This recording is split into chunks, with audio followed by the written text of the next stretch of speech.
1 second 1.5 foot reel लेती थी तो 1 मिनट ऑब्वियसली 90 फुट रील लेती थी। इसी तरह 1 घंटे में 5440 फुट रील होती थी।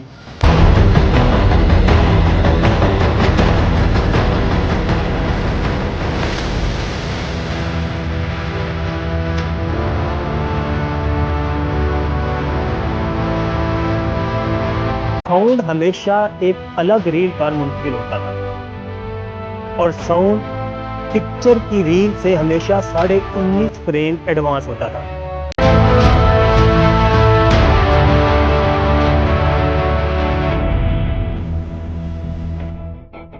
अस्सलाम वालेकुम व्यूअर्स, मैं हूं साजिद अराइन और आप देख रहे हैं साजिद अराइन ऑफिशियल।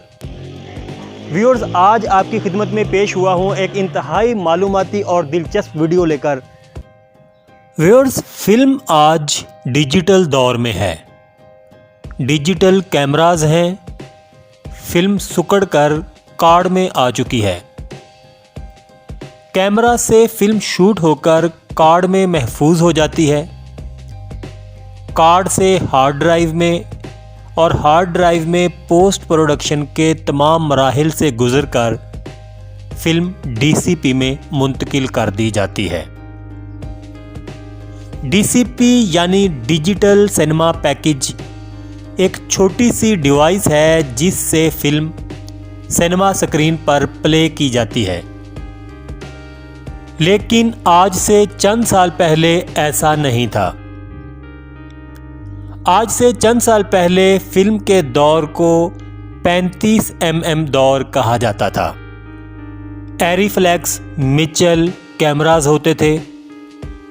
इन कैमरास के ऊपर एक मैगजीन फिट होता था जिसमें रील लोड की जाती थी।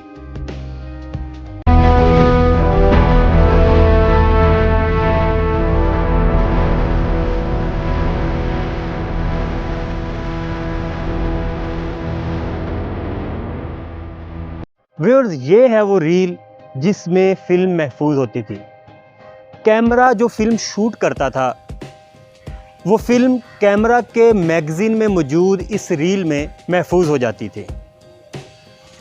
ये एक फ्रेम है। 4 प्रिपरेशन के बाद अगला फ्रेम शुरू हो जाता है। मतलब ये 4 सुराख के बाद अगला फ्रेम शुरू हो जाता है और 1 सेकंड में ये 24 फ्रेम गुजर जाते हैं। मतलब 1 सेकंड की फिल्म 24 फ्रेम लेती है। 1 सेकंड में 24 फ्रेम होते हैं और ये 24 फ्रेम 1.5 फुट रील को ऑक्यूपाई करते हैं। मतलब 1 सेकंड की फिल्म जो चलती है वो 1.5 फुट रील लेती है। 1 सेकंड 1.5 फुट रील लेती थी तो 1 मिनट ऑब्वियसली 90 फुट रील लेती थी। इसी तरह 1 घंटे में 5440 फुट रील होती थी। 2 घंटों में 10,880 फुट रील होती थी और 2.5 घंटों में 13,500 फुट रील होती थी।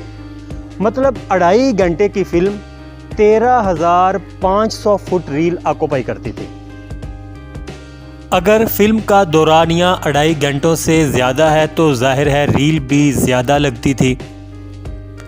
लेकिन एक मुकम्मल फिल्म की मेकिंग के दौरान फिल्म रील की लेंथ 13,500 फुट से बहुत ज़्यादा होती थी, क्योंकि फिल्म जब एडिटर की टेबल पर आती थी तो उसमें कांट छांट की जाती थी।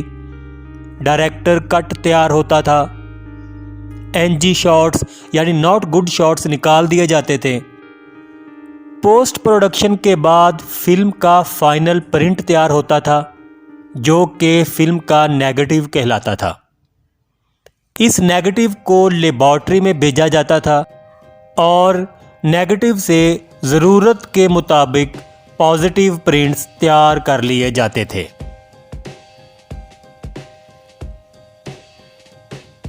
फिल्म का नेगेटिव संभाल कर रख लिया जाता था और फिर ज़रूरत पड़ने पर इसी नेगेटिव से मज़ीद प्रिंट्स डेवलप करवा लिए जाते थे। बिल्कुल इसी तरह जब माजी में हम तस्वीर खींचने वाले कैमरे में एक रील डालते थे और उसको नेगेटिव के तौर पर संभाल लेते थे और जब चाहे उस नेगेटिव से तस्वीर डेवलप करवा लेते थे।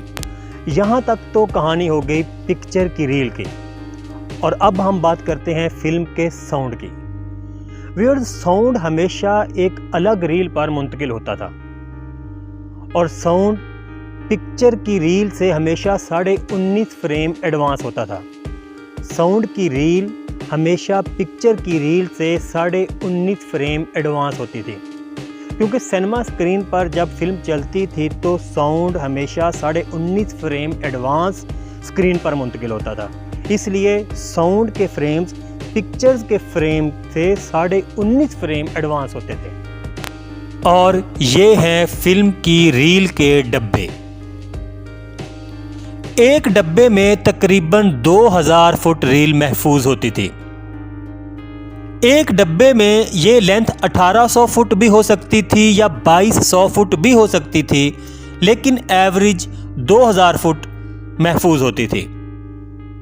व्यूअर्स, एक फिल्म की ड्यूरेशन अगर 2.5 घंटे होती थी तो 13,500 फुट लेंथ की रील के लिए 6 डब्बे काफ़ी होते थे। यानी एक डब्बे में 2000 फुट रील तो 13,500 के लिए तकरीबन 6 डब्बे पिक्चर रील के लिए और 6 ही डब्बे साउंड की रील के लिए। यानी एक फिल्म 12 डब्बों में, तकरीबन 12 डब्बों में महफूज होती थी और फिर ये 12 डब्बे या 13 डब्बे या 14 डब्बे सिनेमा घरों को भिजवाए जाते थे। अगर फिल्म सुपरहिट हो जाती, बहुत बड़ी तादाद में बिजनेस करती, तो बड़ी तादाद में प्रिंट्स तैयार करवा लिए जाते थे। और अगर फिल्म नाकाम हो जाती, इन्हीं डब्बों में बंद होकर माजी का किस्सा पारीना बनकर गुमनामी के अंधेरों में डूब जाया करती थी।